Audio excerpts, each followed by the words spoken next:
Welcome to all the engineers. Last class में हम लोग आर्मेचर रिएक्शन पढ़े थे और उसमें हमने ये देखा था कि आर्मेचर के मैग्नेटिक फील्ड का इफेक्ट जो स्टेटर के मैग्नेटिक फील्ड पे होता है उसे वो क्या कहते हैं, आर्मेचर रिएक्शन। उसमें हम लोगों ने देखा कि अगर फील्ड फ्लक्स इस डायरेक्शन में है फाई एफ और आर्मेचर फ्लक्स इस डायरेक्शन में है फाई ए, तो रिजल्टेंट जो मैग्नेटिक फील्ड है वो कुछ इस डायरेक्शन में होता है फाई आर, है ना, ठीक है। और जो एमएनए है मैग्नेटिक न्यूट्रल एक्सिस, वो एक्सिस जिस पे जब आपका कंडक्टर होगा तो उसमें एमएफ इंड्यूस 0 होगा, या वो एक्सिस जिसके क्रॉस फ्लक्स डेंसिटी 0 होती है, तो वो एक्सिस कौन सा होता है, रिजल्टेंट के परपेंडिकुलर, दिस, ठीक है। ये क्या हो गया आपका एमएनए। मतलब जब हम लोग लोड लगाते हैं, जब आर्मेचर करंट फ्लो करता है तो एमएनए पार्टिकुलर एंगल थीटा वगैरह से शिफ्ट करता है। और इसके कारण जो सबसे बड़ा प्रॉब्लम था, वैसे तो दो प्रॉब्लम थे, एक तो था कि आर्मेचर रिएक्शन के कारण जो रिजल्टेंट मैग्नेटिक फील्ड है उसकी वैल्यू घट जाती थी, क्यों, सैचुरेशन के कारण। और दूसरा जो सबसे बड़ा प्रॉब्लम है कि हम लोग पुअर कॉम्यूटेशन मिलता था, कॉम्यूटेशन वाज पुअर। क्यों, क्योंकि जो लोग देखे थे कि ये रोटर में अगर आपका ब्रश यहां पर प्लेस्ड है ना, तो और आपका एमएनए अब यहां शिफ्ट हो गया है, ठीक है ना, तो जो कंडक्टर आपके यहां पर हैं उनमें ईएमएफ इंड्यूस 0 नहीं है, क्योंकि 0 फ्लक्स डेंसिटी का रीजन यहां पर है। तो इन कंडक्टर में ईएमएफ इंड्यूस 0 नहीं है, ईएमएफ इंड्यूस कुछ है, और ये कंडक्टर ब्रशेस से शॉर्ट है। तो ब्रशेस से शॉर्ट है और ईएमएफ इंड्यूस है, इसका मतलब है कि करंट फ्लो करेगा, है ना, and that will damage the brush as well as the commutator segments, है ना। तो ये जो प्रॉब्लम है ये पुअर कम्यूटेशन है। अच्छा, इन कंडक्टर्स में अभी जब ये यहां पर हैं तो ईएमएफ इंड्यूस 0 नहीं है। ईएमएफ इंड्यूस 0 कब होगा, जब थोड़ी देर बाद in the way of movement के साथ जब यही कंडक्टर यहां पहुंच जाएगा और यही कंडक्टर यहां जब एमएनए के क्रॉस पहुंच जाएगा तो उसमें ईएमएफ इंड्यूस कितना होगा, 0, है ना। यानी कि होना ये चाहिए कि जिस समय शॉर्ट हुआ उस समय ईएमएफ इंड्यूस 0, लेकिन ऐसा हो नहीं पाता है। तो इसको कैसे हम लोग रिड्यूस करते हैं, प्रॉब्लम से कैसे बचते हैं, वो तो पढ़ेंगे, लेकिन उससे पहले एक छोटी सी चीज जो लास्ट क्लास में समझ तो गए हैं, बस बताना छूट गया था। देखिए, अगर मान लीजिए कि फील्ड फ्लक्स ऐसे हो, suppose just I am saying, या फाई 1 कोई फ्लक्स अगर ऐसे है और सपोज ये फाई 1, ठीक है, और फाई 2 कोई इसी के डायरेक्शन में है, फाई 2, तो रिजल्टेंट इन दोनों का जो रिजल्टेंट होगा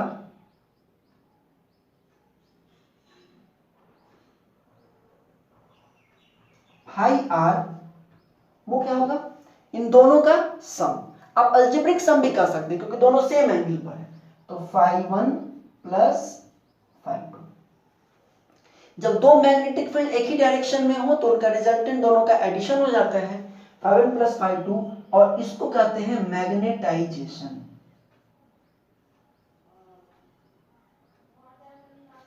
सेकेंड केस, अगर मान लीजिए कि फाई 1 इधर है और फाई 2 इधर है, तो इन दोनों का रिजल्टेंट किधर होगा, और इन दोनों का रिजल्टेंट होगा कितना, इन दोनों का रिजल्टेंट होगा इन दोनों का डिफरेंस, और डायरेक्शन वो होगा जिधर मैग्नीट्यूड ज्यादा है, मतलब कि कुछ इस तरह से phi R and phi R will be equal to phi 1 minus phi 2। इसको कहते हैं डीमैग्नेटाइजेशन।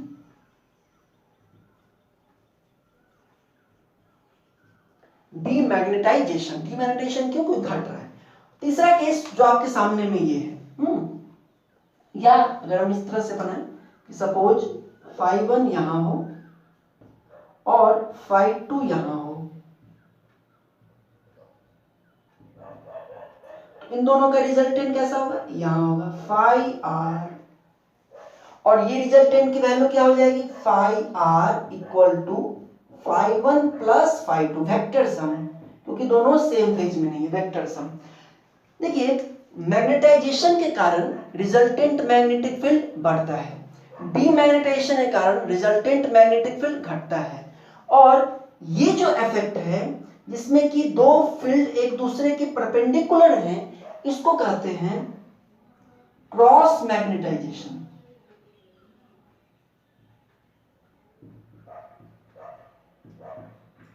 क्रॉस मैग्नेटाइजेशन के कारण मैग्नेटिक फील्ड के मैग्नीट्यूड पे बहुत ज्यादा असर नहीं पड़ता है, थोड़ा सा पड़ेगा, इनका जो भी सम हो या जो है अलजेब्रिक, तो थोड़ा इफेक्ट मैग्नीट्यूड पे उतना नहीं पड़ता है, लेकिन मैग्नेटिक फील्ड का जो ओरिएंटेशन है, मैग्नेटिक फील्ड का जो पाथ है, जो डायरेक्शन है, उस पर बहुत असर पड़ता है। देखिए इसके केस में भी मैग्नेटिक फील्ड के डायरेक्शन पर कोई असर नहीं पड़ेगा क्योंकि ये इस phi1 इसी डायरेक्शन में था, phi2 भी इसी डायरेक्शन में है, तो रिजल्टेंट भी इसी डायरेक्शन में होगा। इसके केस में देखिए बढ़ जाएगा रिजल्टेंट, मतलब इसके केस में रिजल्टेंट बढ़ जाएगा। अब इसके केस में देखिए phi1 इधर है, phi2 इधर है, तो रिजल्टेंट क्या होगा, phi1 के ही तरफ होगा, तो डायरेक्शन नहीं चेंज हुआ। लेकिन यहां पर अगर phi1 इधर है, phi2 इधर है, तो रिजल्टेंट जो है इन दोनों के बीच के किसी एंगल पर जाएगा, मतलब मैग्नेटिक फील्ड का डायरेक्शन चेंज हो गया। तो मैग्नेटाइजेशन इफेक्ट के कारण मैग्नेटिक फील्ड का मैग्नीट्यूड बढ़ता है, डीमैग्नेटाइजेशन इफेक्ट के कारण मैग्नेटिक फील्ड का मैग्नीट्यूड घटता है, और क्रॉस मैग्नेटाइजेशन इफेक्ट के कारण मैग्नेटिक फील्ड के डायरेक्शन चेंज होता है। ठीक है, मैग्नेटिक फील्ड का डायरेक्शन जो हम लोग यहां देख रहे हैं। तो जो आर्मेचर रिएक्शन है उसमें कौन सा इफेक्ट होता है, मैग्नेटाइजेशन कि डीमैग्नेटाइजेशन कि क्रॉस मैग्नेटाइजेशन? क्रॉस मैग्नेटाइजेशन होता है, और डीमैग्नेटाइजेशन जो थोड़ा बहुत वाला पार्ट है वो क्यों है, सैचुरेशन के कारण। तो एक्चुअली डीसी मशीन में आर्मेचर रिएक्शन के कारण क्रॉस मैग्नेटाइजेशन और डीमैग्नेटाइजेशन दोनों होता है। क्रॉस मैग्नेटाइजेशन तो आर्मेचर के फ्लक्स के कारण हुआ, और डीमैग्नेटाइजेशन आयरन पार्ट में सैचुरेशन के कारण हुआ। ठीक है ना। अच्छा, एक और चीज आपसे हम पूछें कि सपोज यहां बनाते हैं, यहां पर, ठीक है, सपोज कि phi1 आपका ऐसे है और phi2 परपेंडिकुलर नहीं है, कुछ एंगल पर है, suppose phi2, this angle is something theta. इनका रिजल्टेंट कैसे होगा, जितना एंगल ये है थीटा उतना ही एंगल इधर ड्रॉ कर ले, और वेक्टर में आप पढ़े होंगे रिजल्टेंट इसका कुछ ऐसा हो जाएगा phi r, है ना, बोलिए। ठीक है, अब बताइए अब कैसा इफेक्ट है, क्रॉस मैग्नेटाइजिंग कि मैग्नेटाइजिंग कि डीमैग्नेटाइजिंग? phi1 है, phi2 परपेंडिकुलर नहीं है, कुछ एंगल पर है। अब किस टाइप का इफेक्ट होगा, तो यहां पे आपने मैकेनिक्स पढ़ा होगा कि जब भी ये कुछ एंगल पर है तो हम इसको दो कंपोनेंट में डिसॉल्व कर सकते हैं। एक कंपोनेंट कुछ ऐसा, इस कंपोनेंट का क्या होगा मैग्नीट्यूड बताओ, phi2 cos थीटा, और एक कंपोनेंट इधर, ये क्या हो जाएगा phi2 sin थीटा। एक कंपोनेंट इधर phi2 cos थीटा, एक कंपोनेंट इधर phi2 sin थीटा, तो दो कंपोनेंट। अब इन दोनों कंपोनेंट को देखिए, एक कंपोनेंट जो phi2 cos थीटा है उसका नेचर किस तरह का है, इस तरह का, क्रॉस मैग्नेटाइजिंग।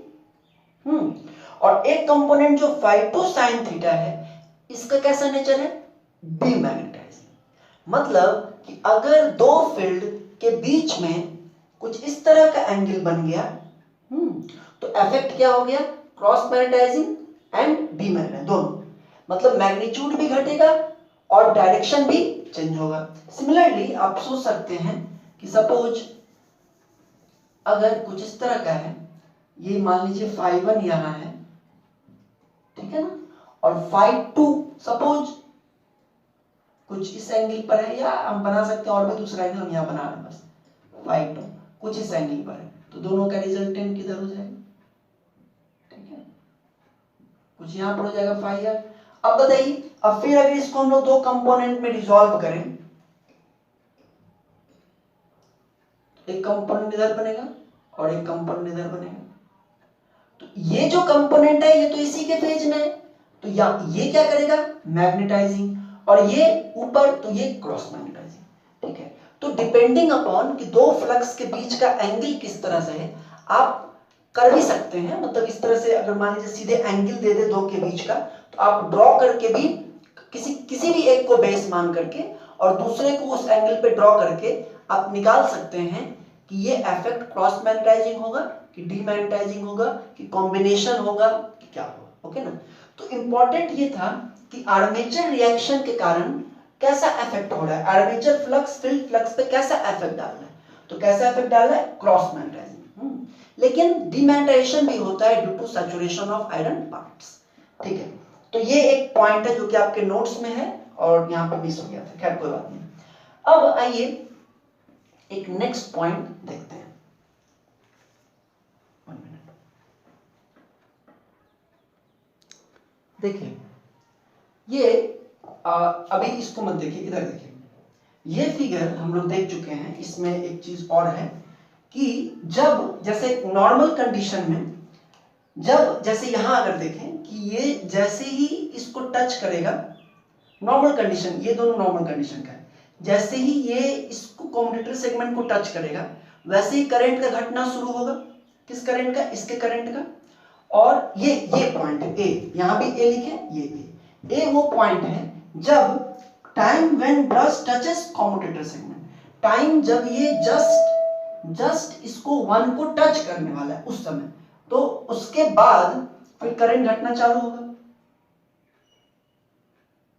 Tc/2 पे जब ये दोनों बराबर होगा तो इधर आईसी चला जाएगा, इधर आईसी चला जाएगा, इसको कोई करंट नहीं, तो जीरो करंट। फिर बी टाइम पर जब ये इस कम्यूटेटर सेगमेंट को पूरी तरह छोड़ देगा, मतलब इस पे आ जाएगा, तो करंट का डायरेक्शन पूरी तरह से रिवर्स हो जाएगा Ic/2, उसको हम यहां बना दे रहे हैं। ये करंट क्या है, -Ic, ठीक है। Time when brush leaves previous commutator segment, ठीक है ना। अब देखिए ये लीनियर कम्यूटेशन है, लेकिन जब आर्मेचर रिएक्शन हुआ, समझिएगा बात को, आर्मेचर रिएक्शन हुआ उसके कारण जो आपका जो कंडक्टर ब्रश के, जो कंडक्टर जैसे यही कंडक्टर है ना, जो कंडक्टर ब्रश के सॉर्टिंग वाले मतलब कम्यूटेशन जिनका स्टार्ट हुआ, ठीक है, जैसे यहां पर कम्यूटेशन स्टार्ट हुआ, वैसे ही ऐसा मान लीजिए कि आर्मेचर रिएक्शन हो रखा है और कम्यूटेशन स्टार्ट हुआ, जो कंडक्टर्स हैं वो ब्रश के सेंटर पर आए, जैसे यहां पर भी सेंटर पर आए, है ना। तो जब सेंटर पर आए तो इसके कंडीशन में देखिए, जब नॉर्मल कंडीशन है, लीनियर कम्यूटेशन है, लीनियर कम्यूटेशन है, उस समय क्या होगा कि Tc/2 पर जो कंडक्टर है आपका, ये तो स्टार्टिंग का है, ये एंड का है, बीच का हम लोग पढ़े थे कि दो के बिल्कुल बीच में ये ब्रश भी बीच में आ जाएगा, तो उस समय क्या होता है कि जो कॉइल है वो ब्रश से सॉर्टेड हो जाता है और ब्रश के बिल्कुल सेंटर में रहता है। छोटा सा फिगर अगर बनाएं, है ना, कुछ इस तरह से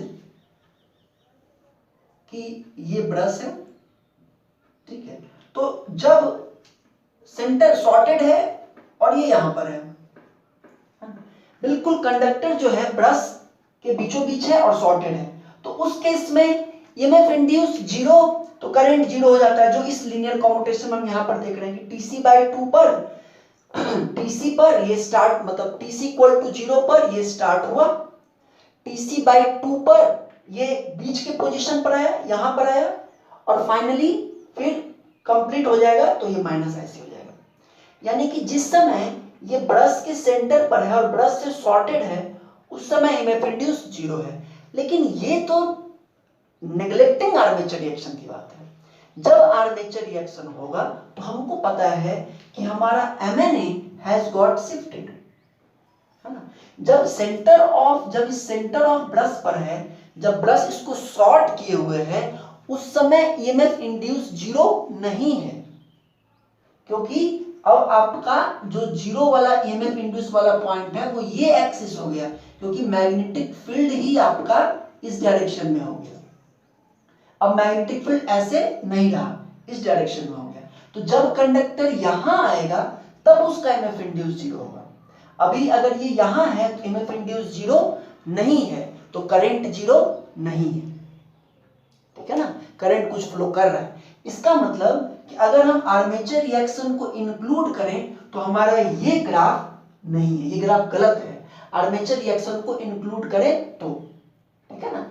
तो आर्मेचर रिएक्शन को इंक्लूड करें तो इसका मतलब Tc/2 पर, मतलब जब कंडक्टर ब्रश से शॉर्टेड हैं उस समय करंट जीरो नहीं है, ठीक है। करंट जीरो होगा कब? थोड़ी देर बाद, ठीक है ना। तो यानी कि ये जो आपका कर्व है इसको हम लोग रीडिफाइन करेंगे, रीड्रॉ करेंगे। जब मैंने आपको इसको पढ़ाया था उसमें कहा भी था कि एक्चुअली में ऐसा नहीं होता है, एक्चुअली में ऐसा नहीं होता है, ठीक है। तो फिर बाद में इसको हम लोग कर भी देते हैं और भी चीजों को यूज करके, लेकिन अभी हमने मेथड्स टू इंप्रूव कम्यूटेशन या methods to reduce armature reaction नहीं पढ़ा है, इसलिए अभी हम लोग देखेंगे कि आर्मेचर रिएक्शन के कारण एक्चुअली में करंट कैसे रिवर्स होगा अगर हम आर्मेचर रिएक्शन को इंक्लूड करें। तो इसका मतलब है कि Tc/2 पर यहाँ पे जब ब्रश इक्वल कांटेक्ट बनाए हुए इन दोनों कम्यूटेटर सेगमेंट के साथ, और कंडक्टर आपका शॉर्टेड तो है लेकिन चूंकि सेंटर पर है और वो point of zero EMF induce का नहीं रह गया, इसलिए करंट जीरो नहीं होगा, करंट थोड़ी देर बाद जीरो होगा। तो एक्चुअल जो कर्व उस केस का बनेगा वो कुछ इस टाइप का बनता है। करंट कुछ इस टाइम के बाद जीरो हुआ, तो साइमल्टेनियसली अगर करंट इस टाइम के बाद जीरो हुआ है,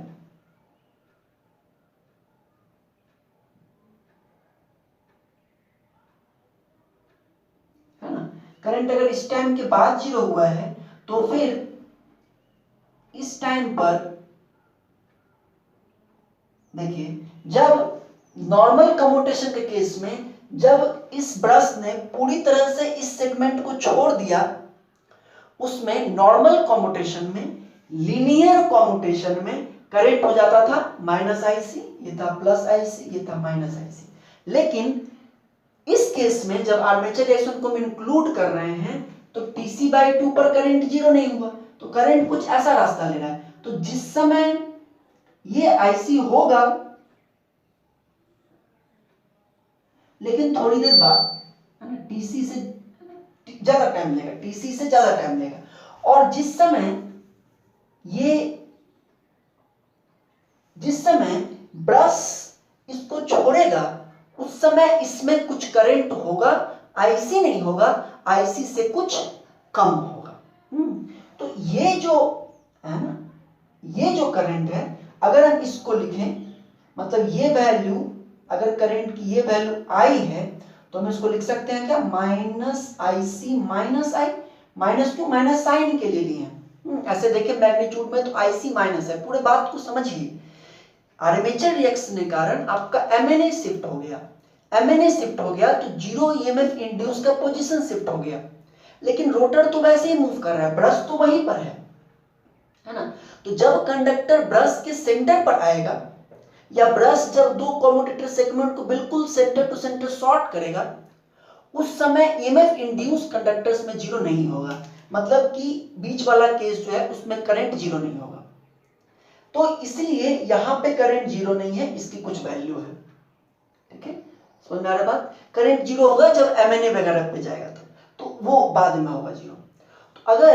तो अगर ऐसा है तो फिर जिस समय इसने इस सेगमेंट को छोड़ा, तो नॉर्मल लीनियर कम्यूटेशन में क्या देख रहे हैं कि जिस समय इसको छोड़ देता है उस समय करंट हो जाता है -IC, लेकिन एक्चुअल में जब आर्मेचर रिएक्शन को इंक्लूड करें तो फिर इस टाइम पे करंट -IC नहीं हुआ है, -IC से कुछ कम होगा करंट। तो उसको हमने लिख लिया माइनस आई सी माइनस आई। अब समझिए एक और बहुत इंपॉर्टेंट पॉइंट, मतलब क्या है कि जरा आप इस फिगर को देखिए।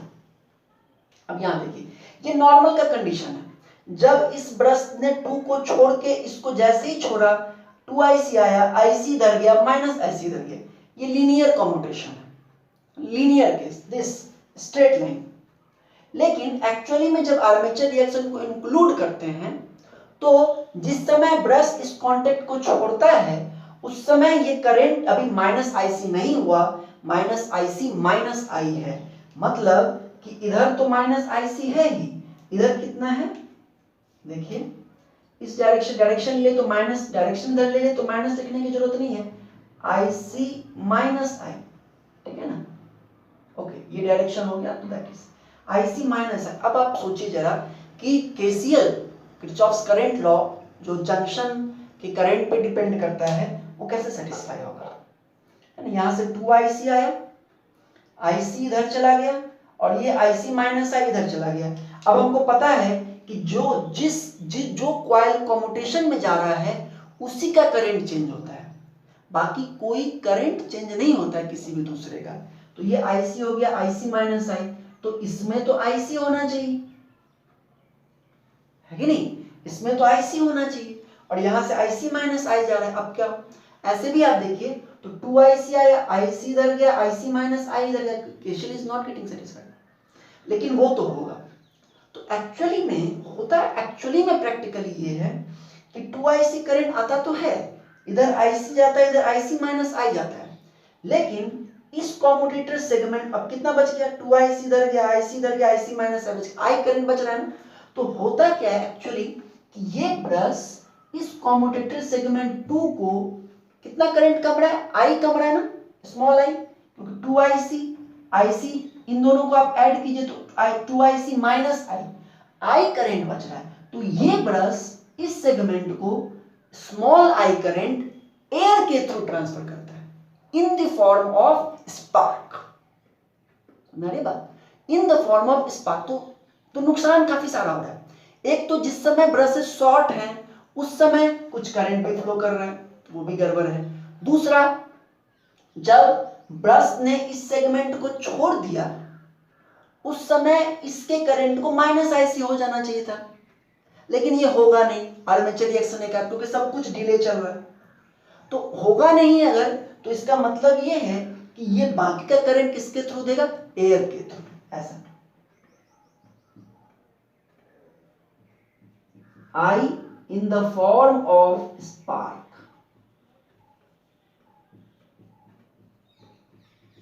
और IC माइनस आई यहां से आया, आई यहां से जाएगा, इसको IC हो जाएगा। तो ये कंटिन्यूअस स्पार्क होता है, क्योंकि ये तो कंटिन्यूअस प्रोसेस है ना। अगर आप इस आर्मेचर रिएक्शन को नहीं कंट्रोल करें तो ये कंटिन्यूअस स्पार्क होगा, कंटिन्यूअस लार्ज करंट इस टाइप का फ्लो, कंटिन्यूअस स्पार्क होगा, लार्ज करंट फ्लो करेगा, और उसके कारण आपका ब्रश भी बहुत जल्दी डैमेज होगा, कम्यूटेटर भी बहुत जल्दी डैमेज होगा, and there is also a possibility of fire in the commutator. Commutator में आग भी लग सकती है, क्योंकि ये स्पार्क कंटिन्यूअस है तो फायर हैजार्ड भी है। तो ये एक बहुत बड़ा प्रॉब्लम है, और इसको समझना बहुत इंपॉर्टेंट है कि आखिर इससे एक तो प्रॉब्लम समझ रहे हैं हम कि ब्रश जब शॉर्टेड होगा तो एक करंट फ्लो करेगा, शॉर्ट सर्किट, वो तो है ही, लेकिन उसके अलावा एक और बहुत इंपॉर्टेंट पॉइंट जो आप यहां से देख रहे हैं कि जब ये लीनियर कम्यूटेशन था, इसको कहते हैं नॉन लीनियर, या जो आज सिद्धार्थ पूछ रहे थे, नॉन लीनियर और डिलेड कम्यूटेशन। यही डिलेड कम्यूटेशन है भाई, क्योंकि डिले हो रहा है ना सब चीज। इसके करंट के जीरो होने का टाइम भी इतना डिले हो गया, माइनस IC का टाइम भी इतना डिले हो गया। तो ये नॉन लीनियर और डिलेड कम्यूटेशन, और डिलेड कम्यूटेशन के कारण आप देख रहे हैं कि क्या हो रहा है। डिलेड कम्यूटेशन के कारण ब्रश ने छोड़ा, लेकिन करंट इसका अभी पूरी तरह से रिवर्स हुआ नहीं है, तो ये एयर के थ्रू करंट को सप्लाई करेगा, और उसके कारण आपके ब्रश में और कम्यूटेटर में कंटिन्यूअस स्पार्किंग होगी।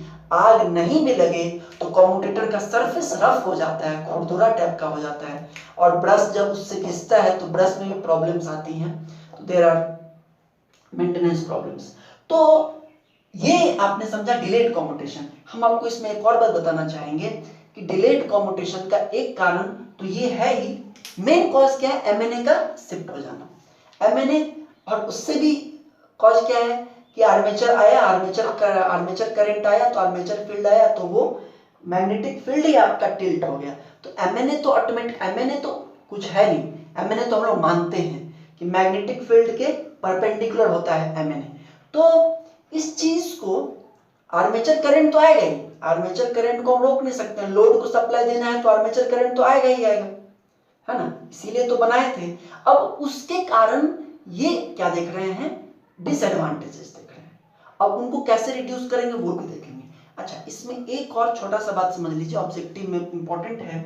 देखिए, डिलेड कम्यूटेशन का एक कारण तो ये है ही कि एमएनए शिफ्ट हो गया तो आपका क्या हुआ कि ये रिवर्स करंट 0 देर से होगा, फिर रिवर्स देर से होगा, तो ये स्पार्किंग होगा। एक और भी कारण है और उसका भी इसमें रोल है, वो क्या है, देखिए सिंपल सी बात है कि ऐसे तो नॉर्मल कंडीशन में हम लोग को पता है कि करंट जो फ्लो करता है आपके कॉइल में, जैसे कि ये कॉइल, ये जो कॉइल है इसमें पहले आईसी फ्लो कर रहा था, यहाँ देखिए ये आईसी फ्लो कर रहा था इधर, है ना, और जब ये ब्रश यहाँ से मूव करना शुरू हुआ तो करंट घटना शुरू हुआ, जो हम लोग यहाँ देख रहे हैं करंट घट रहा है ना, और घटना शुरू हुआ, फिर 0 हुआ, फिर अपोजिट डायरेक्शन में हुआ, फिर आईसी माइनस आईसी कुछ देर के लिए कांस्टेंट रहेगा, फिर जब इसका कम्यूटेशन होगा तो फिर इसका घटेगा, है कि नहीं, होगा ना। ये जैसे ये कंडक्टर है ये वाला, इसमें जब तक इस कंडक्टर में, जो भी हम लोग इसका नाम लिखे थे कॉइल 1 कॉइल 2, इसमें जब तक इसमें कम्यूटेशन चल रहा है तब तक तो इसमें करंट कांस्टेंट है, लेकिन जब इसका कम्यूटेशन शुरू होगा तो इसमें भी करंट घटेगा, फिर रिवर्स डायरेक्शन में होगा, तो ये तो सबके साथ होना है। तो बात ये है कि जब ये करंट प्लस आईसी से चेंज होकर के माइनस आईसी होता है तो इस पीरियड में तो करंट में चेंज है, कॉइल में चेंज है करंट का, और करंट का अगर चेंज है तो हम लोग पढ़ चुके हैं नेटवर्क में भी और मशीन में भी कि करंट का अगर चेंज है कॉइल में तो एक ईएमएफ इंड्यूस होता है जिसका फॉर्मूला है LdI/dt, पता है नहीं। अगर किसी कॉइल से कोई करंट चेंज हो तो जितने देर तक करंट चेंज होगा उतने देर तक एक ईएमएफ इंड्यूस रहेगा इक्वल टू LdI/dt, और ये dt क्या है, ये dt dtc है, TC यही है, TC ही तो है। और आपको बता दें कि TC is very small, it is approximately about 2 millisecond, और लगना भी चाहिए। आप खुद सोचिए कि ब्रश के सरफेस पर आया और ब्रश से सरफेस से दूर हटने में जो टाइम लग रहा है ना, तो इसके केस में आर्मेचर रिएक्शन वाले में क्या होगा, प्लस आईसी था माइनस आईसी आने में जो टाइम लग रहा है, तो ये तो आपको 1200 आरपीएम 1500 आरपीएम पे रोटर घूम रहा है तो ब्रश को क्रॉस करने में कितना टाइम लगेगा, है ना, तो ये लगभग 2 मिलीसेकंड के बराबर होता है। तो ये 2 मिलीसेकंड के बराबर है तो ऑब्वियसली ये नीचे वाला पार्ट कम है, तो ऑब्वियसली आप सोच सकते हैं कि ये वोल्टेज हाई होगा, रिएक्टेंस वोल्टेज इसको कहते हैं। ये जो वोल्टेज इंड्यूस होता है किसमें, कॉइल्स में, जब उनसे करंट प्लस आईसी से माइनस आईसी में चेंज होता है, तो इस पीरियड में, ये जो टीसी पीरियड है जिसमें कि करंट प्लस आईसी से माइनस आईसी में चेंज हो रहा है, तो due to this change a reactance voltage get developed equal to LdI/dt, reactance voltage, notes में आपको हम इसको भेजेंगे, रिएक्टेंस वोल्टेज, ठीक है ना। और L क्या है, L है इंडक्टेंस ऑफ कॉइल। आपको इसमें एक और बात बताएं कि ये जो रिएक्टेंस वोल्टेज है ये दो कारण से होता है, एक तो इस कॉइल के सेल्फ इंडक्टेंस के कारण, इस कॉइल का अपना जो इंडक्टेंस है, और दूसरा अगल बगल के कॉइल के भी मैग्नेटिक इफेक्ट के कारण भी होता है, तो बहुत स्मॉल है। बट रिएक्टेंस वोल्टेज क्यों होता है, क्योंकि कंटिन्यूअसली आपके आर्मेचर में किसी न किसी कॉइल में करंट की वैल्यू घटती है, प्लस आईसी से माइनस आईसी में होती है। इस पीरियड में ये जो करंट में चेंज है उसके कारण ये रिएक्टेंस वोल्टेज है, और इसमें सेल्फ इंडक्टेंस कॉइल का और म्यूचुअल इंडक्टेंस अगल बगल के हैं उनका भी रोल है, कंबाइंड है। तो रिएक्टेंस वोल्टेज, अच्छा अब रिएक्टेंस वोल्टेज डिलेड कम्यूटेशन से कैसे रिलेटेड है, तो हम लोग ट्रांसफार्मर में पढ़ेंगे, या हो सकता है आप लोग 12th वगैरह में पढ़े होंगे कि जब भी इस तरह का वोल्टेज जनरेट होता है ये भी कहीं ना कहीं फैराडे के नियम से ही है ना, nd∅dt, ये भी कहीं ना कहीं उसी से है, हम लोग प्रूव भी किए थे नेटवर्क में। तो जब भी इस तरह का ईएमएफ इंड्यूस होता है वैरिंग करंट के कारण या वैरिंग मैग्नेटिक फील्ड के कारण, तो उस ईएमएफ इंड्यूस का डायरेक्शन कौन साहब देते हैं? लेंज साहब, है ना, कि उसका डायरेक्शन कौन बताएंगे? Lenz law. कैसे निकलेगा? लेंज लॉ से निकलेगा। और लेंज लॉ क्या है? लेंज लॉ कहता है इफेक्ट ओपोजेस कॉज, कि जो प्रभाव दिख रहा है वो अपने कॉज का ओपोज करेगा, विरोध करेगा। तो हम लोग उसकी बहुत डीप में नहीं जा रहे हैं कि किस कैसे कैसे, लेकिन सिंपल अगर देखिए तो ये कंफर्म है कि जब करंट का चेंज होगा तो एक रिएक्टेंस वोल्टेज डेवलप होगा, और रिएक्टेंस वोल्टेज का डायरेक्शन ऐसा होगा कि वो अपने कॉज को चेंज करेगा। और कॉज क्या है? उसका कारण क्या है? करंट का चेंज होना ही ना कारण है। करंट चेंज हो रहा है इसीलिए वोल्टेज जनरेट हो रहा है। तो जो वोल्टेज का डायरेक्शन होगा वो कुछ इस तरह से होगा कि वो इसके चेंज को अपोज करेगा, इसको चेंज होने नहीं देगा, है ना। इट विल अपोज, चेंज तो होना ही है, प्लस आईसी से माइनस आईसी तो होना है इसको, लेकिन चेंज को अपोज करेगा, मतलब लीनियर कम्यूटेशन नहीं होने देगा, डिलेड कम्यूटेशन होगा। समझ में आ रही बात? तो delayed commutation is due to two things.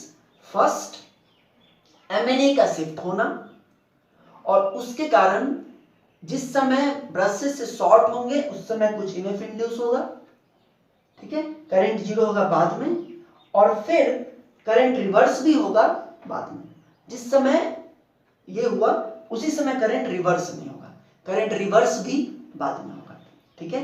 ये तो एक कारण है। दूसरा कारण क्या है? जब करंट की वैल्यू प्लस आईसी से माइनस आईसी में चेंज करती है तो उसमें एक ईएमएफ इंड्यूस होता है, reactance voltage, and as per Lenz law ये रिएक्टेंस वोल्टेज का डायरेक्शन कुछ ऐसा होता है कि वो अपने कॉज को अपोज करता है, मतलब करंट के चेंज को अपोज करेगा, इसको लीनियर नहीं होने देगा, डिलेड करवाएगा, करेक्ट ना। तो ये डिलेड कम्यूटेशन एक इंपॉर्टेंट पॉइंट है। और अब हम लोग को ये देखना है कि कैसे हम इस सारी समस्याओं का समाधान खोजेंगे। तो इसमें तीन है। पहला है शिफ्टिंग ऑफ द ब्रशेस, दूसरा है इंटरपोल्स, तीसरा है कंपेंसेटिंग वाइंडिंग्स। तो वो हम लोग देखेंगे, ठीक है। लेकिन शायद आज के लिए आपका हो चुका है काफी लंबा चौड़ा टाइम, तो आप इसको देखिए। बहुत जल्द आपको वीडियो डाल रहे हैं ब्रश शिफ्ट पर, उसको देखेंगे। ब्रश शिफ्ट पे कुछ न्यूमेरिकल्स भी हैं, उसको भी करेंगे, and then DC generator will get over, DC generator characteristic करके ओवर होगा, ठीक है। Thank you very much.